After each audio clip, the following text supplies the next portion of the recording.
Well, welcome to this lecture on persuasion in writing. And this is actually arguably the most important lecture of the course, because so far we've been talking really about the mechanics of the language. And up until the midterm, really, we've been talking about the mechanics of writing so that you don't do any harm. I mean, there's a lot of problems that are specific to professional and business communication, but a lot of them have to do with avoiding harm and actually doing what you know is best for your reader or your audience, and not for you, as a writer, that is.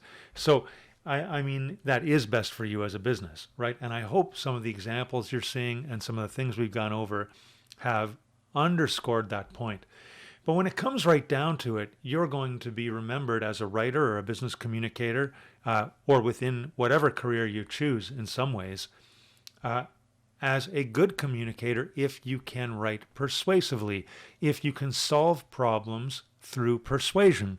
So tonight we're going to start looking at that by looking at, first of all, what are the roots of persuasion in the West, and why it's so important. And that leads us to trivia.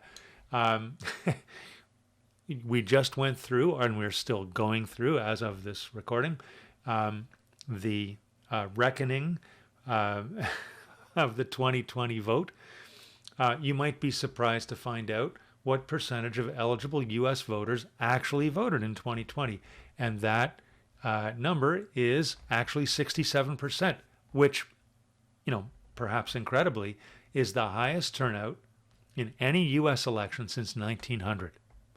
So clearly, there were arguments and stands and positions to be made on both sides of the last election. Donald Trump lost, even though as of this recording he has not conceded to his loss. But votes are being counted and recounted. Donald Trump lost, but there's still a lot of people who believe he didn't, including Donald Trump, it looks like, or at least if he doesn't believe it, that's his position. Which leads us to, who is he trying to convince, and what's he trying to convince them of, and why? Why? I don't know whether you saw any of the U.S. election debates, quote-unquote debates. The second one was much better than the first one. I won't belabor this point except to say that persuasion is still really, really important, obviously, in politics, but also in other places in business communication. So just to recap, what we're going to do tonight, we'll recap a little bit from where we left off. I hope you got the fact that the midterm is up and ready to go, and you can finish that by the extended date. I'm going to extend the date of the next assignment as well a little bit, just, in case you want to do it after listening to this lecture. And I won't, if you've already sent it in, that's okay too. You can leave it, or if you want to resubmit it, that's fine too, okay? And then we're going to talk a little bit about the roots of persuasion in Western culture. And that means talking a little bit about ancient rhetoric and philosophy. And then finally, we'll end by talking about some of the fundamental approaches to argument, and we'll give you some examples. This is a big topic, by the way, folks. And if you're interested in more about the history of persuasion and how it works and how you can use it in academic writing, there's also a course I teach next term all about that. And again, it'll be a virtual course. I'm not sure how we're going to do that, but it focuses more on some of the things we talk about tonight, which I'll only have time to just glance over, really. Okay, here we go. So, what are the connotations of rhetoric? The word rhetoric, right? If I said to you, hey, stop being so rhetorical, or, that politician is just being rhetorical, what does that mean to you, right? And now, we know the definition of rhetoric is, the denotation is that it's the art of persuasion. That's what it is. But what are the connotations for it? Well, I think if you, think for a second about what I just said, you realize that when people claim someone's being rhetorical or that's just rhetoric, they're basically saying, look, it's a bunch of empty language. It's style but no substance. It borders on deceit, right? Because if somebody's just using rhetorical flourishes, they're somehow hiding the truth, right? They're hiding the truth in the way they speak, in the style of it, right? And in fact, it becomes sort of trivialities of speech. Rhetoric, in its most pejorative connotation in the West, is indeed trivial. And it becomes just a command of metaphor, of memory, of different tropes and figures, and the style of speaking, or indeed writing, that covers up the truth. We also have connotations around the whole idea of argument, which is fundamental to the idea of rhetoric. Because if you're going to persuade somebody, you've got to argue with them, right? What are those connotations? I mean, certainly the most trenchant connotation in Western culture is that you wage battles with arguments. Now, like I say, we just got out of the US election cycle, and certainly the battles are not just metaphorical, but certainly the rhetorical battles are still based on metaphor. They're still based on tropes and figures. They're still based on the effective use of myth and that symbolic language that we talked about much earlier in the course, right? But many people, including George Lakoff, and in a book called Metaphors We Live By, said that one of the fundamental metaphors of Western culture is that you fight an argument, you win an argument, somebody loses arguments, that you battle, ideas. Ideas are set against each other, and there are winners and losers. And it's argument as a kind of warfare. There's also formal argument. I'm going to beg your indulgence. I'm going to play you a little something here, which talks about what a formal argument is philosophically, indeed logically, and see if you can find the definition in amongst the humor here. Here we go. One sec.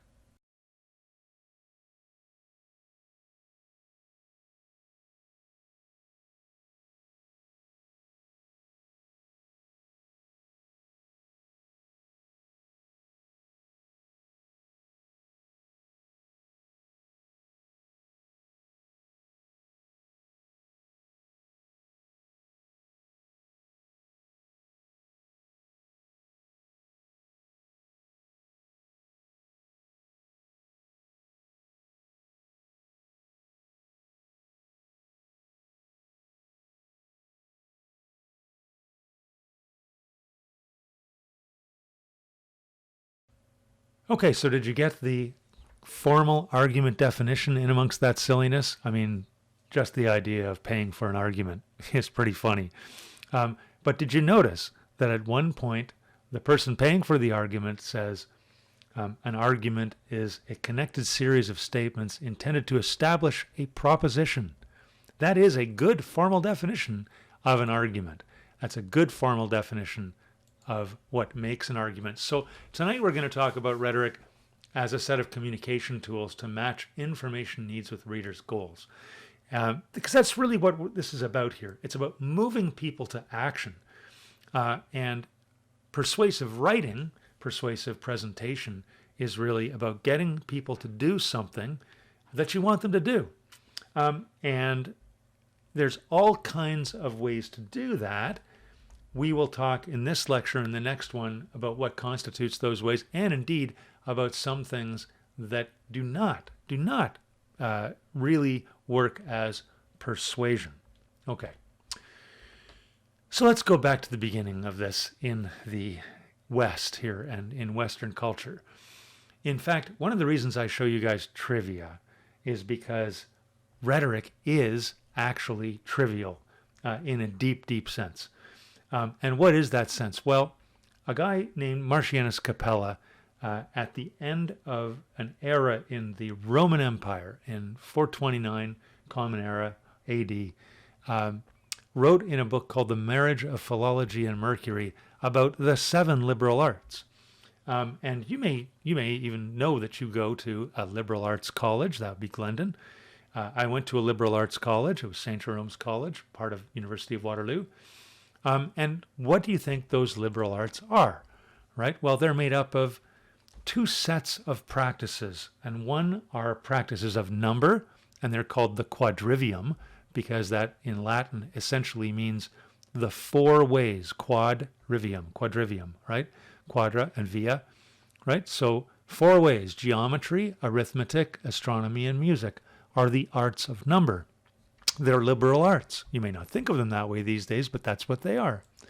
The other liberal arts are the arts of language and thought, which are the trivium, from which we get our word trivia, and they are grammar, dialectic, which, if you don't know what dialectic means, it actually means a philosophic method of testing ideas by looking at an idea and its opposite. That's what a dialectic is. It's not the same as a dialogue, although they're related, right? And rhetoric, which is the art of persuasion. So if you were to study the liberal arts in ancient Rome, you would be studying these arts, the quadrivium and the trivium.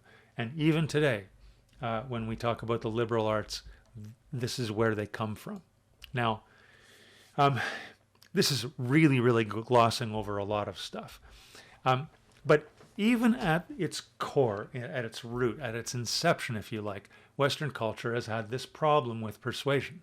It's had this problem between words and the things they signify, or words and their underlying meaning, and what you can do with them. So, in fact, if we look at ancient Greek culture, going back 1,000 years before Marcianus Capella and the liberal arts, in Athens in the Golden Age, there was, as I've already mentioned, this guy named Socrates, who didn't write, which is why I love this picture. It shows him writing, but he didn't do any writing. His student Plato wrote everything down, and here he is scratching his back to make Socrates write. Pretty interesting medieval illustration. If you go back to there was this clash between the philosophers, right? And if you know your Greek, you know a philosopher means lover of wisdom, and the sophists, who were these essentially paid tutors, proto-lawyers, if you like, who could be hired to teach you how to argue, or indeed hired to write something for you, or plead your case in courts, and do those kinds of things. The philosophers didn't like the sophists and their promises and their sort of all style and no substance. And even the sophists themselves, like Isocrates, very famous one, wrote a diatribe against the sophists and against sophistic practice, right? We don't know very much about the sophists, actually. We know more than we did 20 years ago. But unfortunately, a lot of their writings and a lot of their practices are fragments. And Western culture basically took the ideas from Socrates that the sophists weren't very good. And in fact, one of the books by by Plato about Socrates having a dialogue with a guy named Georgias in Greek, but George in English, is all about how terrible the practices of sophists are. They promise, for instance, to teach any man anything.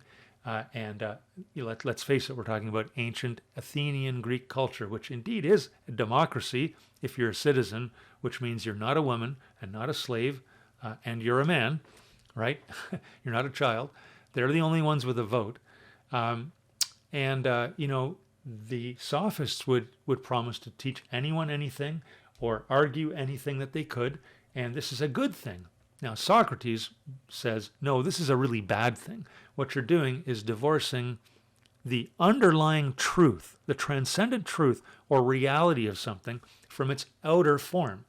And if you know anything about Plato and Socrates, you know they didn't like appearances very much. They thought appearances were deceptive and the truth was underneath the surface. And that's a simple way of talking about what they would have said was the illusory world we all live in. Okay? And I won't get too much into that, except that for Plato and Socrates, truth is what was important and not the shape of the thing. that conveys that truth. In fact, they didn't like language in particular or art because it could lie too easily. So they would say a chair, for instance, has a certain kind of truth because it, you know, is an instance of the perfect chair that exists in the mind of God or in the abstract, right? But a painting of a chair is a lie about something that's already a copy of a perfect form, right? So lying about something, you know, making a copy of a copy, not a good thing. They didn't like poets because poets, of course, were either lying by nature, right? I mean, you know, poets make stuff up all the time, or they were directly inspired by God, which means they're probably mad. Okay, so you take your pick. Somebody who's in touch with the sacred is insane, or they're lying. Therefore, no poets in the Republic, in Plato's ideal Republic. But this was the tension between the philosophers who were trying to get at ultimate truth and the sophists who, you know, when they were doing good, were essentially teaching people how to argue and persuade. And you notice today it's still an insult if I call your arguments sheer sophistry or you're just being sophistic. That's an insult, right? It goes all the way back to the sophists and their practices and how Plato and Socrates thought about them. On the other hand, we're not quite purists about this. And if I call your arguments sophisticated, right? Sophisticated, that's a good thing. So we are of two minds about persuasion, folks. On the one hand, we hate being sold something. On the other hand, we realize that there is a purpose in persuasion and there is a utility in persuasion that we don't get anywhere else. For Socrates and Plato, the way to test truth is logic. Okay? And logic becomes this very formalized method of understanding truth for the ancient Greeks and indeed for then the Romans and then indeed for all of the West and then indeed for all of world culture, which independently came up with ideas of logic and those kinds of things. But what we're looking at right now is Western sense of logic equaling truth, and I mean capital T, transcendent truth. Okay? And so the philosopher's job is to test propositions to make sure they're true. And I'm sure you've heard the old, the way you do this is with a logic that goes through a series of steps. So the syllogism, for instance, right, which I'm sure you've heard stated like this, all men are mortal, Socrates is a man, therefore Socrates is mortal. Now you see what happens there? I've got a premise, I've got a middle term, and I've got a conclusion that are all related. And you can test the truth of each one of those things. And if the first part is true and the second part is true, and they relate properly, logically, the conclusion is true as well. And that's great for testing truth. Of course, that's not what life is all about, though, sometimes. Science works basically on the fundamental principles of, Plato and Socratic philosophy and logic. Computers work the same way. But science, of course, works on testing what is, right? It's a little trickier when you get to human situations and habits and practices and trying to tell the future, because nobody can tell the future. There are probabilities, there are statistics, and we'll talk more about that when we get to logical fallacies. There are predictions that are more or less likely to come true. For instance, with COVID-19, we can see that the R factor, or the factor by which people are infected, is over 1, which means that every single person who has COVID is likely to infect more than one person, which means if you start to map that on a graph, we are in a potentially very, very dangerous situation. to the point where, there's exponential growth of cases and consequently exponential growth of deaths. Now, we've seen a little fall off in the actual correlation between those two things because we have better practices with COVID now, but the death rate still climbs at the same time that the case rate climbs. And we can predict that. That is the fundamental value of science. But what we can't predict and what we couldn't predict is exactly, and we still don't know, exactly when a vaccine will be distributed to people, right? We know there's a couple of candidates and we think they're pretty good. And all of the science that we have tells us they're probably pretty good, but no one knows for sure. And even worse, no one knows how they'll be distributed, how they'll be sold, who gets them, how they get them. All of those things are all about human practice, and it's a lot messier than testing the natural world. So Aristotle, Plato's student, realized that rhetoric, persuasion, arguing, trying to figure out what should happen, what might happen, has a tremendous value, even if his teacher didn't like it much. So he made his peace and actually rehabilitated persuasion by looking at how people live. And that's what Aristotle meant by ethics, right? He wrote a book called The Ethics. He wrote an entire set of books called Rhetoric, right? And that's the picture you're seeing here. This is the front page to Aristotle's Rhetoric. And so he really understood that rhetoric was useful as a way to understand probability and argue about it and reason about it, right? Ethics themselves in Greek, etike means habit or practice. So for Aristotle, persuasion is all about what people do as much about what they say. And this is how he gets around the entire problem of lies, right? A good person speaking well, or indeed for Aristotle, a good man speaking well, note the patriarchy there, is what warrants or constitutes valid argument. Okay, and you can't have a bad actor being persuasive. It's not right for Aristotle. So he defined these approaches that you've probably heard before to rhetoric, right? And the first one, of course, is based on logic, right? Greek logos. It's based on that notion that you can test what is. You can use facts to further your idea of what is the best practice or habit or thing to do based on facts. Now, we live in a time where, facts are challenged, which, fundamentally undermines this approach to persuasion. In fact, any approach to persuasion, it fundamentally undermines it, right? And is very dangerous.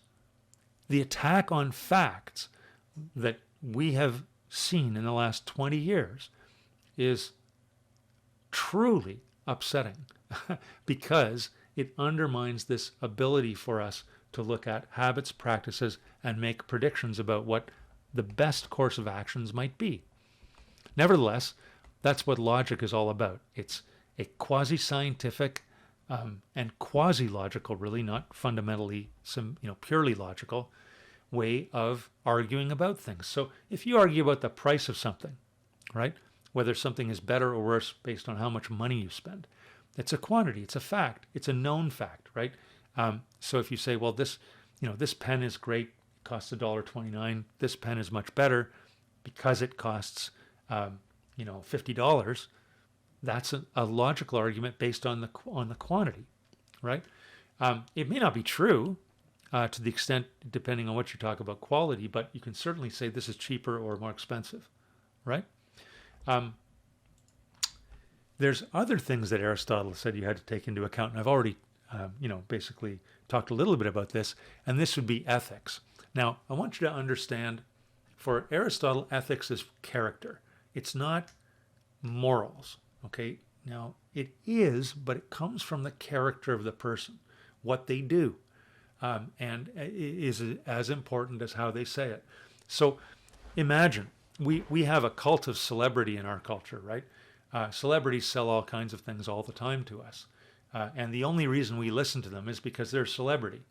I hate to bring this up, but a guy like John Voight, who is going on and on about how great Trump is and how he didn't lose the election. The only reason he has a voice and the only reason people listen to him is not because he's some great political pundit, not that he has studied politics. It's just because he was an actor. Now, for Aristotle, that would be an ethical problem because his character is not such that you should believe him on matters political.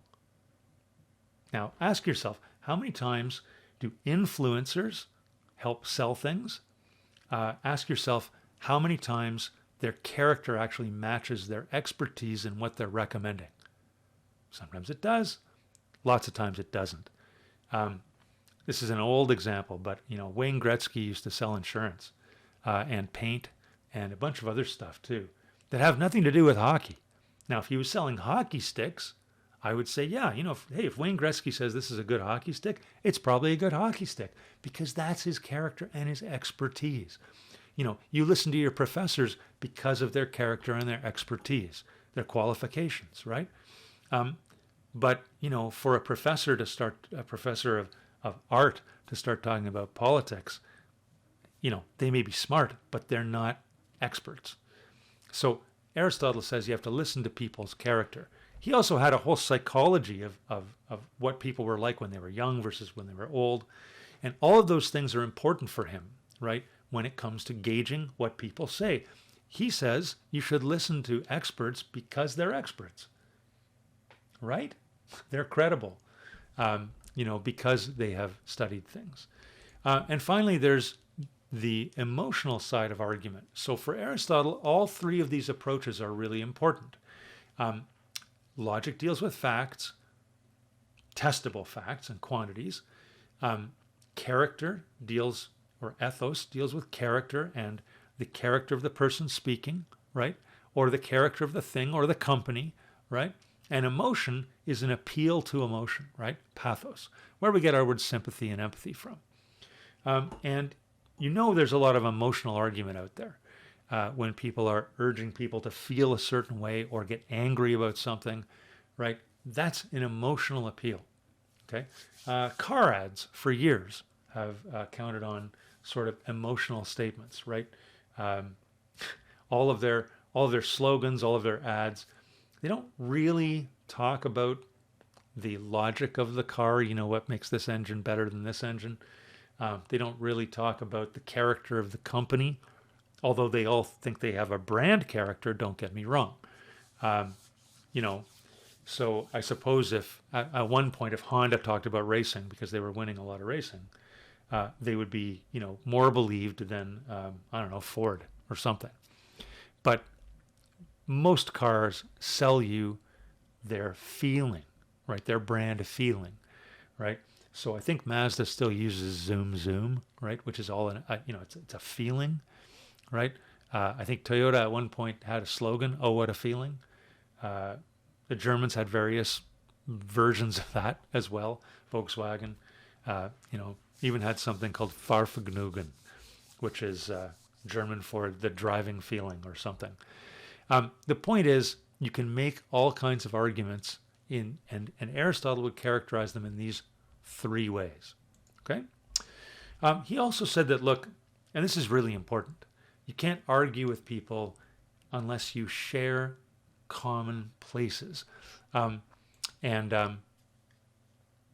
means you can't argue with somebody unless you agree on some things. Now, what does that mean? It means you have to agree on terms. You obviously can't have a logical debate if you don't agree on facts.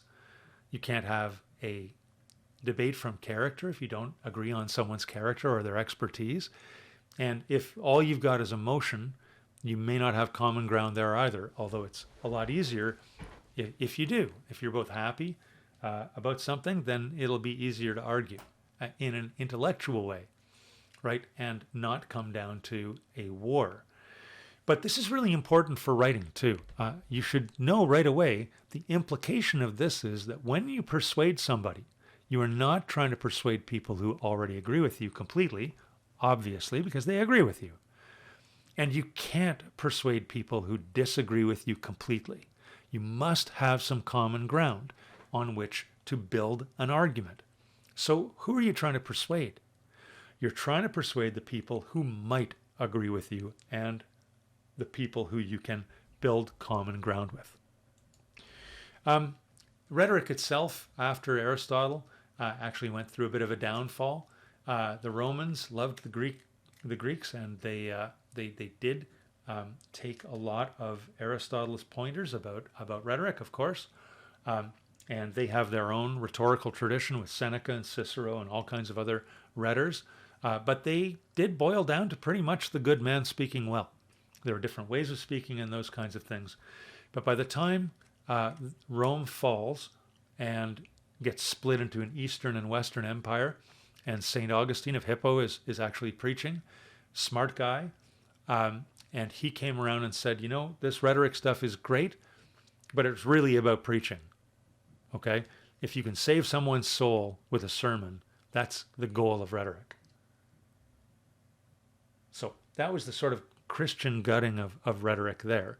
And then by the time of Shakespeare, thought itself, that dialectic part of the trivium, had been ripped away from rhetoric and grammar, so that philosophy and thought were not considered to be part of a whole way of approaching things in the liberal arts. So by the time you get to Shakespeare, if you know anything about Shakespeare's plays, the rhetoricians are always the dumbest figures in all of Shakespeare's plays, right? They're figures of fun, and rhetoric itself is reduced to a bunch of names for different kinds of metaphors and different kinds of tropes and figures.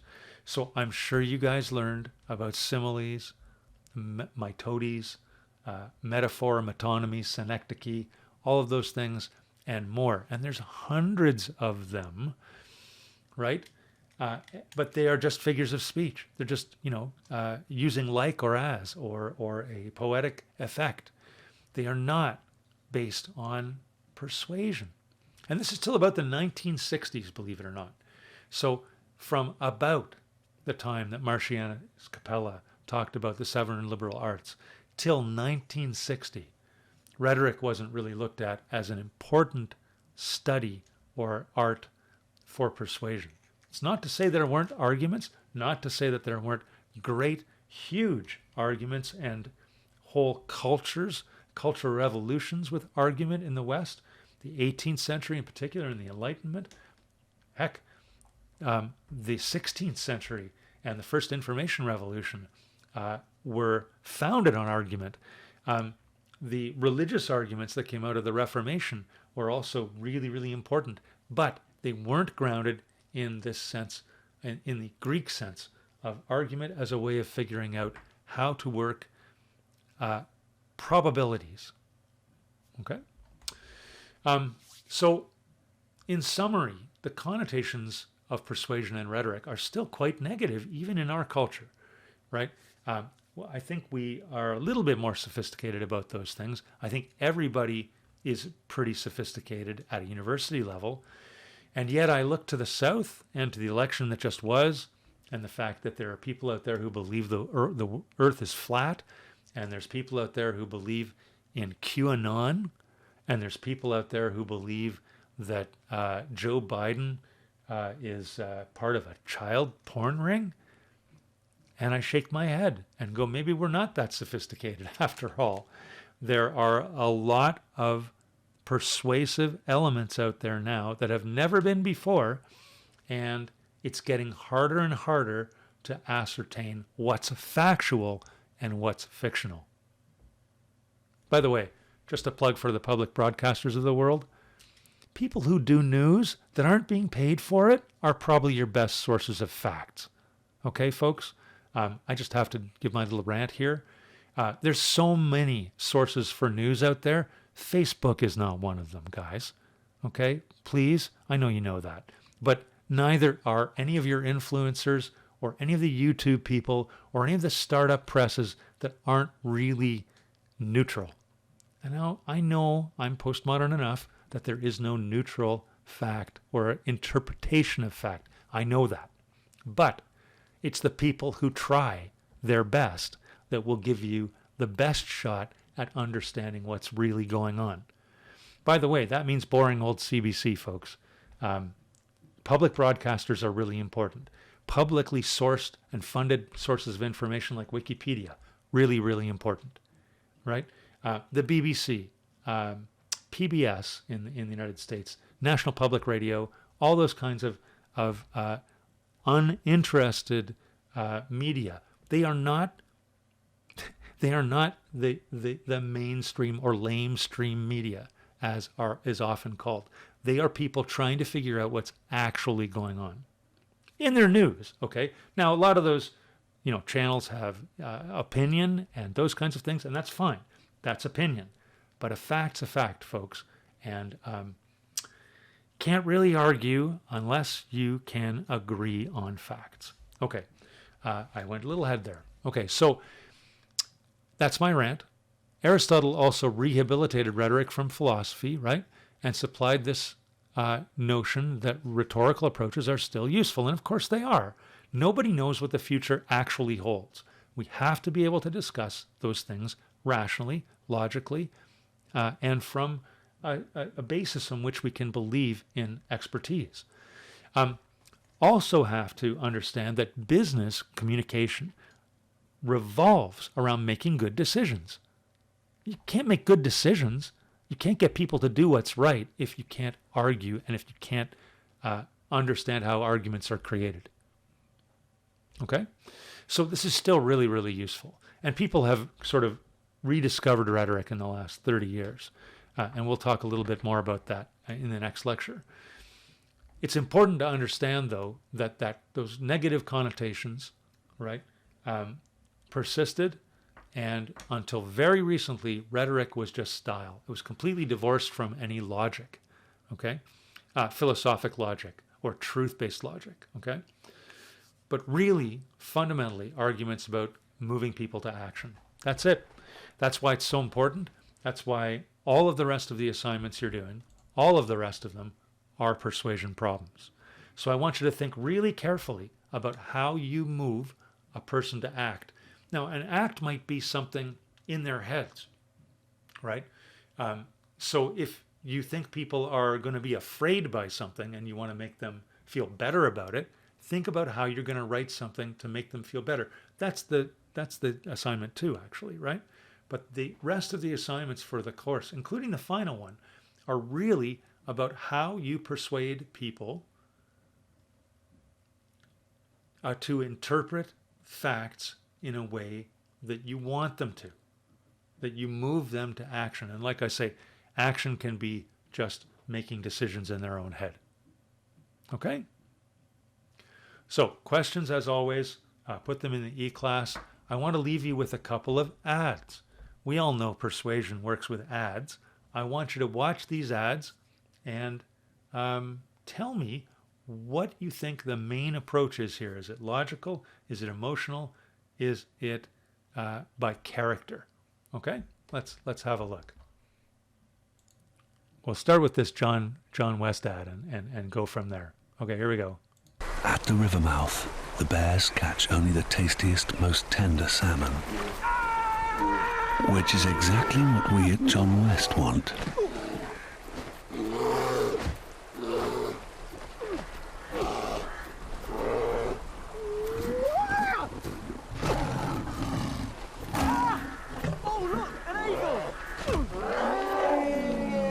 John West endure the worst to bring you the best. Okay, so did you get that? They endure the worst to bring you the best. So there's a little bit of an ethical argument there. They're trying to say that their company is the best in terms of bringing you the highest quality salmon. But there's also an emotional argument there, right? Whenever humor comes in, people are trying to influence your emotions. Is there any logic there? I mean, not really.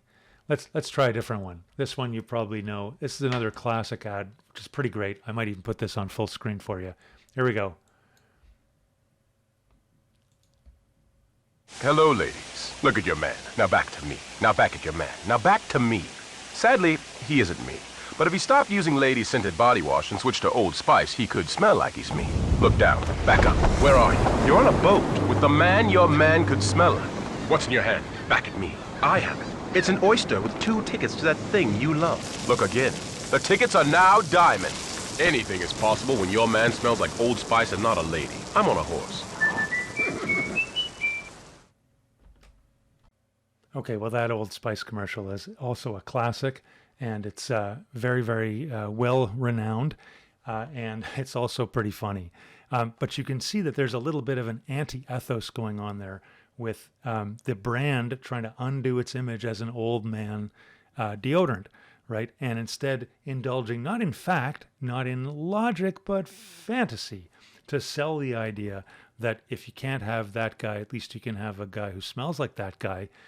And that's a logical progression to the deodorant. Also, notice it's aimed at people, at women who might buy that for their husband or boyfriend, as opposed to guys who might actually buy it for themselves. It's a really interesting way to undo the ethical credibility of the brand and reestablish it as something else. Okay, I'm going to leave you with this last one. This is a Honda ad from about 2000. It's a very, very famous ad as well.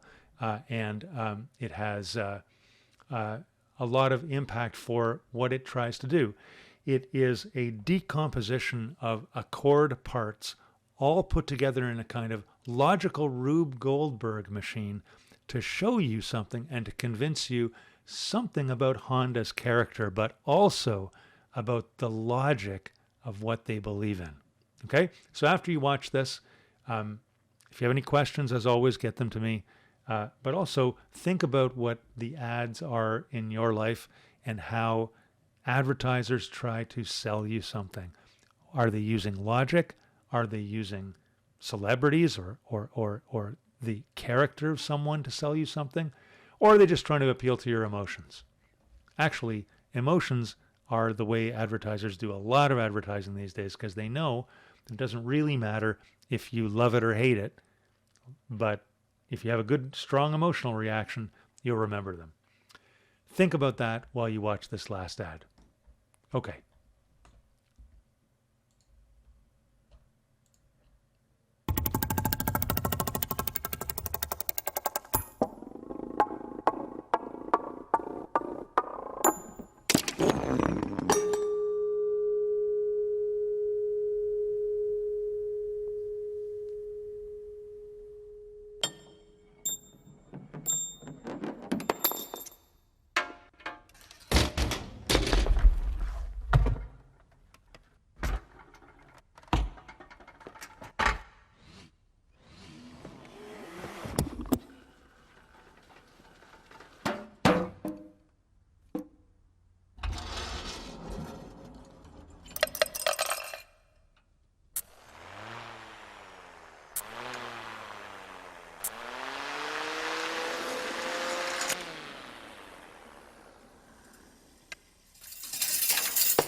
Isn't it nice when things just work?